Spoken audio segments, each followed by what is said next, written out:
Vale, una pregunta. La Ya te empecé a entrevista grabar. Ya te Vale, empecé bueno, a luego tú grabar. cortas, ¿no? Entiendo. Este, mamá desobediente, No, no, una espera, mirada. espera, espera, espera, Mónica. Solo una pregunta, ¿sí? ¿Me oyes, Mónica? Sí. Sí, solo te voy a preguntar, ¿se va a emitir todo seguido o vas a editar para No, no, no, saberlo? voy a emitir todo seguido. Todo seguido, ¿y cuánto rato es para saberlo Unos solo? 15 minutos. Ah, vale, ok, pues ahora sí, un momentito, ja Maria, seran uns 15 minuts, teòricament. Bueno. Bueno. Mamá desobediente, una mirada feminista a la maternidad es un libro que al principio crea un poco de sorpresa porque ¿por qué una mirada feminista? ¿No fue siempre feminista la mirada a la maternidad, Esther Vivas?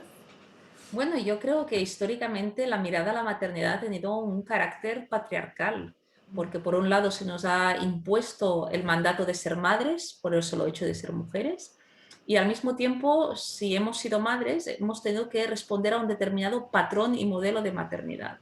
Hemos tenido que ser históricamente la madre abnegada, sacrificada, sin vida propia, sin otros intereses más allá de la crianza, y esta idea de buena madre sigue vigente hoy en día y al mismo tiempo tenemos que ser una superwoman, es decir, la madre sacrificada, que ya fueron nuestras abuelas, pero también esa mujer que llega a todo, que nunca se equivoca, tenemos que ser madres siempre disponibles para el mercado de trabajo. Y este modelo de maternidad es un modelo de maternidad supeditado a una mirada patriarcal y también a una mirada productivista, neoliberal y capitalista. Y creo que es necesario romper con este mito de la buena madre, con este ideal y reivindicar una maternidad feminista donde podamos tener una experiencia materna libre, gozosa, placentera y plena de derechos y libre de violencia. En la, en la maternidad y ahora, por ejemplo, en las redes sociales, muchísimos hijos dicen, mi madre ha sido vacunada y hablan maravillas de la madre. Yo no he sido madre y mi madre ha tenido 8 hijos y siempre estoy pensando que nunca quiso tener ninguno, ¿no? Entonces veo esas, esas expresiones, las veo tan patriarcales, ¿no? Tan horriblemente patriarcales, ¿no? Que si nos animáramos a decir qué significa la vida, bueno, no tendríamos ningún amigo. Bueno, el problema es que la maternidad muchas veces, y más desde el ámbito literario y también mediático en cierto modo, ha sido narrada por los hombres como hijos que han hablado de las madres. Pero ¿y las madres? Las madres muchas veces no han tenido voz y han sido silenciadas.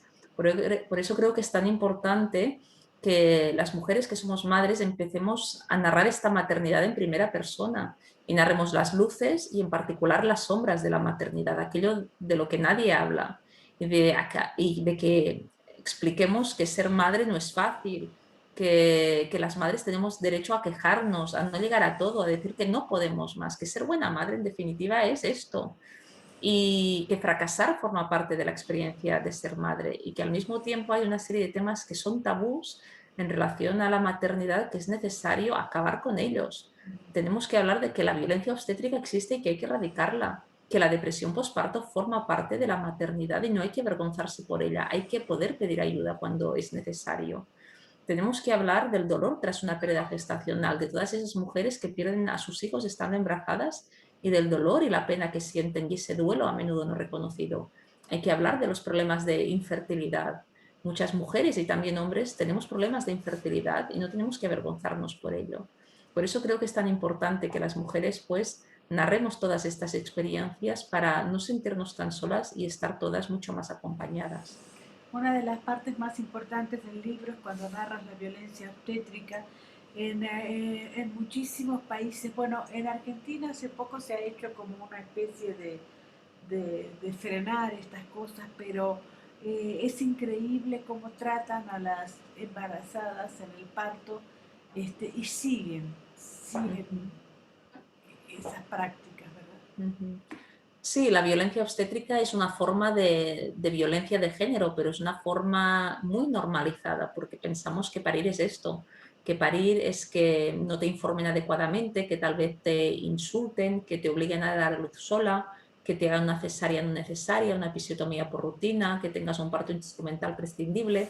que te separen de tu bebé nada más nacer, nos dicen que parir es esto y que esto es lo normal, pero estas acciones son constitutivas de violencia física y psíquica hacia la madre y el bebé y hay que erradicarlas y hay que empezar por visibilizarlas, decir, existen para que así las mujeres que las han sufrido puedan sanar esas heridas y puedan pasar de víctimas a supervivientes y solo de este modo, hablando de la violencia obstétrica, reconociendo su existencia, podremos acabar con ella.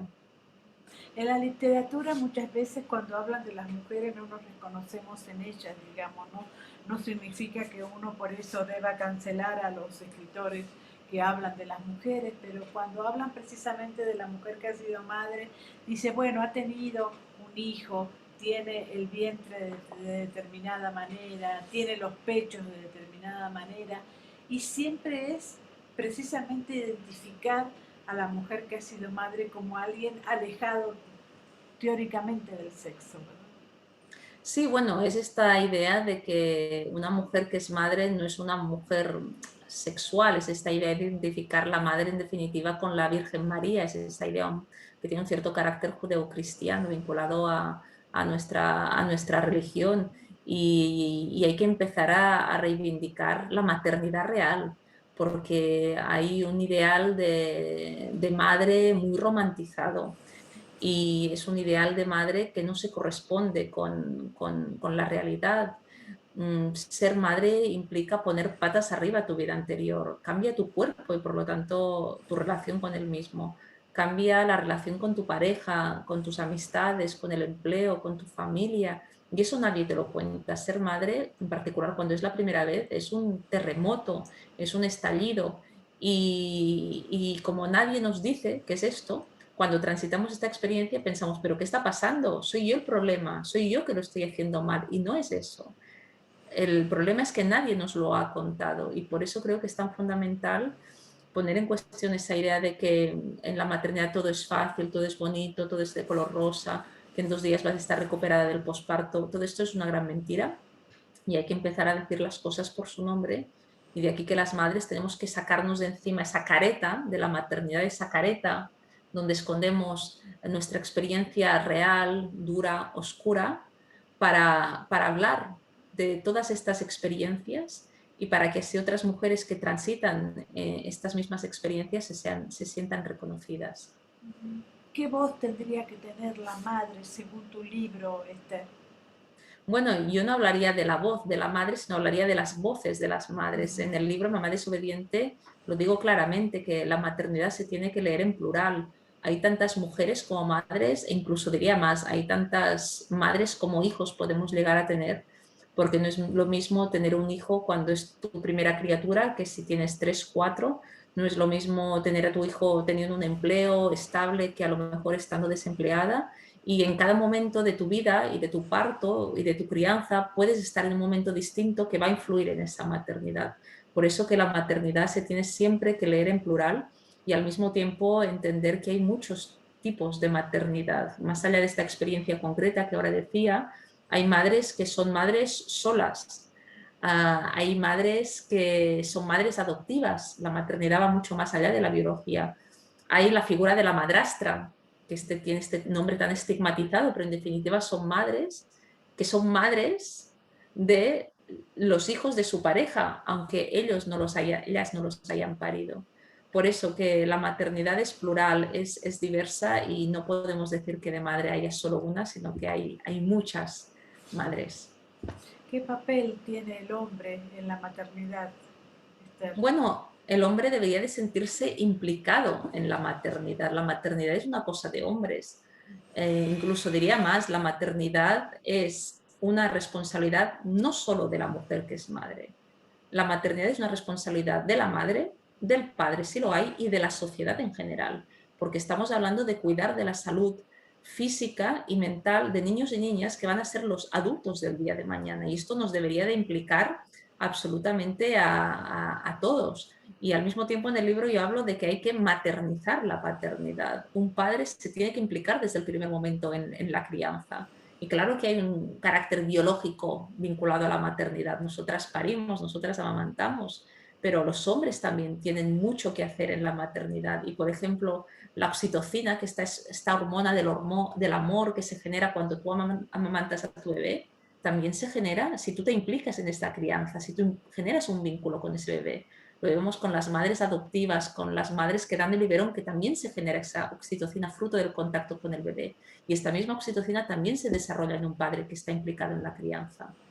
Lo vemos eso en los padres homosexuales, digamos, ¿no? Que se implican muchísimo con la crianza de su hijo y es maravilloso verlos yendo a la escuela, haciendo el desayuno, haciendo la merienda, diciendo precisamente por qué no harán esto todos los hombres en todo momento, ¿verdad? Sí, es que criar no es una cosa de mujeres. Aquí también hay toda una construcción social y cultural. Se nos ha dicho que las mujeres somos cuidadoras por naturaleza, que de manera innata podemos criar. Y esto es mentira, es una construcción de la sociedad, de la cultura en la cual nos encontramos inmersos. La capacidad de cuidar y de criar la tenemos tanto mujeres como hombres. Es la última pregunta. Es un libro muy valiente, me parece a mí. Es un libro además para leerlo constantemente. ¿Cómo fue el lanzamiento en España? ¿Qué te han dicho? ¿Qué has escuchado al respecto del libro? El libro fue publicado hace 2 años en España y ha llegado ya a las 11 ediciones. En América Latina el año pasado salió en muchos países, salió con una edición argentina-uruguaya, otra en Chile, otra en Bolivia, en Colombia y este año acaba de llegar a México. Y el feedback que he recibido hasta el momento en relación al libro ha sido muy positivo. Muchas mujeres se han sentido identificadas con lo que cuento en el libro sobre lo que hablo en relación a la maternidad, el parto, la lactancia.